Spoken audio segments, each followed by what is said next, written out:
আমার ধর্ম, তোমার আমার কালেমা সব এক না? তোমার আমার আল্লাহ এক, নবী এক, কোরআন এক, কাবা এক, ধর্ম এক, দুনিয়াতে আসছি তাও এক।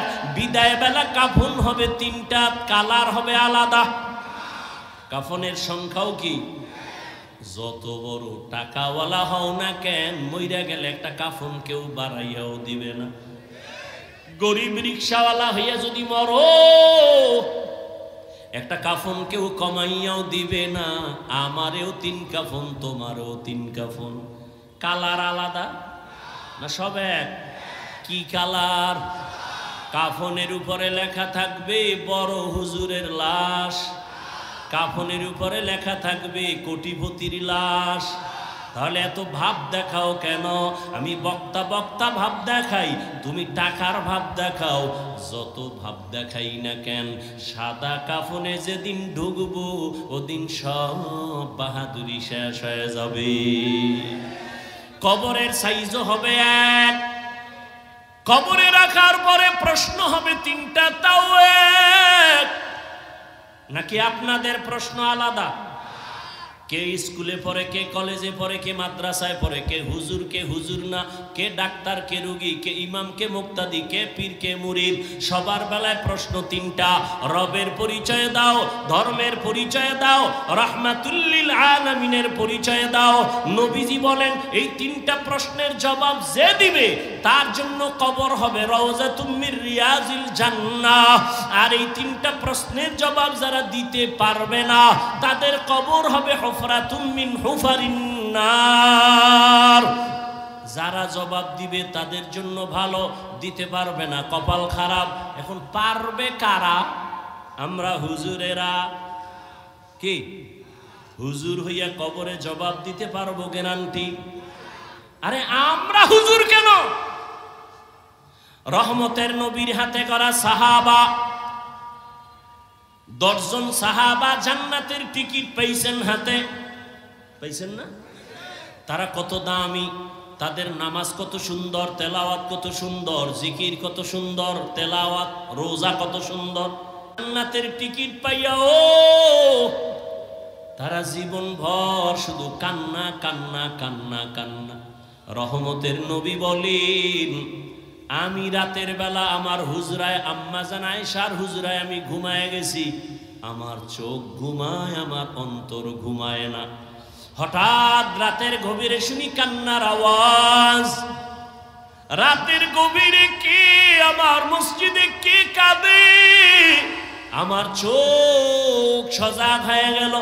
আমি ওইটা তাকায় দেখি মসজিদে নববীর মধ্যে এই রাতের গভীরে অচেনা কেউ কাঁদে না। জান্নাতি সাহাবী, 1 নাম্বারের সাহাবী জান্নাতি, আমার কলিজার আবু বকর নামাজে দাঁড়ায় দাঁড়ায় কান্না করে। মায়ার নবী হেঁটে হেঁটে বাইর হইলেন। এবার নামাজ শেষ, নবী পেছনে তাকায়া দেখে আবু বকর হাউ মাউ করে কাঁদতেছেন। নবী নামাজ শেষ করার পরে জিজ্ঞাসা করলেন আবু বকর, আপনি রাতের গভীরে সবাই ঘুমায়, আপনি কেন নামাজে দাঁড়ায় কান্না করলেন? আবু বকর বলেন ইয়া রাসূলুল্লাহ, আমি আমার মালিকের আদালতে কেমনে দাঁড়াবো সেই ভয়ে কান্না করতেছি। নবী বললেন আপনাকে তো আল্লাহ জান্নাতের টিকিট দিয়েছেন, আবার ভয় কেন? আবু বকর বলেন ইয়া রাসূলুল্লাহ, যেই আল্লাহ আমাকে জান্নাতের টিকিট দিছেন আমার ভয় লাগে আবার না জানি কোন আমলের দ্বারা আল্লাহ বেজার হইয়া টিকিট আবার ক্যান্সেল করে দিতে পারে, এই ভয়ে কান্না করি। কারণ নবী আপনিই তো বয়ান করেছেন হাসরের ময়দান হবে বড় ভয়ঙ্কর। যেই ভয়ঙ্করের কথা বলতে গিয়া নবী আপনি পর্যন্ত যার যার কান্না করেছেন, বুক ভিজায় দিছেন কান্না করে। কেমন ভয়ঙ্কর হবে হাসরের মাঠ। নবী আপনি তো বলেছেন জমিনটা হয়ে যাবে পুরা সমান, আল্লাহর আদালত হবে সিরিয়ার জমিনে বা আরাফাতের ময়দানে। জমিনটা সূর্যের নিচে আইসে এবং তাপ দেওয়া শুরু করবে। সূর্যের গরমে জমিনটা হবে তামা। ও নবী আপনিই তো বয়ান করেছেন হাসরের ময়দানে সূর্যের গরমে জমিনটা তামা হয়ে যাবে, অন্যদিকে জাহান্নামের আওয়াজ, আবার আমার মাওলাও তো রাগান্বিত আওয়াজ দিবেন আর বলবেন লিমানিল মুলকুল ইয়াউম লিল্লাহিল ওয়াহিদিল কাহ্হার। ওই দিন নবী আল্লাহ রাগান্বিত আওয়াজ দিবেন, আল্লাহ তাআলার কুদরতি রাগান্বিত আওয়াজে হাসরের ময়দানটা থরথর করে কেঁপে উঠবে রে মুমিন। ও নবী আপনি বলেছেন ওই সময় হাসরের এমন ভয়াবহ অবস্থা হবে, জাহান্নামের চিৎকারের আওয়াজ, জাহান্নাম বলবে আল্লাহ বেনামাজিগুলো কই, বেপরদাওয়ালারা কই, গুনাহগারগুলো আমার পেটে দাও, আমার পেটে বড় ক্ষুধা। জাহান্নামের আওয়াজে আল্লাহ বলবে ফেরেশতারা জাহান্নামের গলায় ৭০,০০০ শিকল লাগাইয়া ধর, সামনের দিকে যেন আসতে না পারে, আমি বিচারটা শেষ করে নেই তারপরে ওর খোরাক দিব।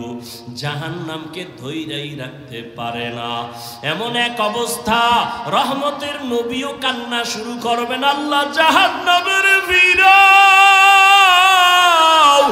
আমার একটা উম্মতেরও যেন ধরতে না পারে, আমার উম্মতের যদি জাহান্নাম খাইয়াই ফালায় আমি জান্নাতের দরওয়াজায় যাব না।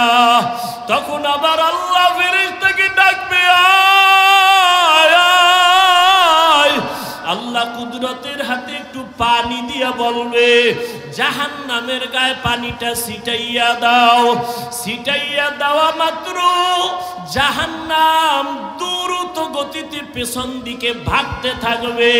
ফেরেশতারা বলবেন আল্লাহ ৭০,০০০ শিকল লাগাইয়া যেই জাহান্নামকে ধরে রাখতে পারলাম না, এমনকি বরকতের পানি দিলা, একটু পানি দেওয়া মাত্র জাহান্নামের এমন দৌড় পেছন দিকে ভাগা শুরু হয়ে গেল। ও আল্লাহ এটা কোন বরকতের পানি? এটা কি হাউজে কাউসারের পানি, নাকি আবে হায়াতের পানি, নাকি দুনিয়ার কোনো সমুদ্রের পানি, নাকি জমজমের পানি, নাকি এটা বৃষ্টির বরকতি পানি? আল্লাহ বলবে না ফেরেশতা, এই পানিটা আবে হায়াতের পানিও না, এই পানিটা কাউসারের পানিও না, এই পানিটা জমজমের পানিও না, এই পানি আমার নবীর গুনাহগার উম্মতের চোখের পানি।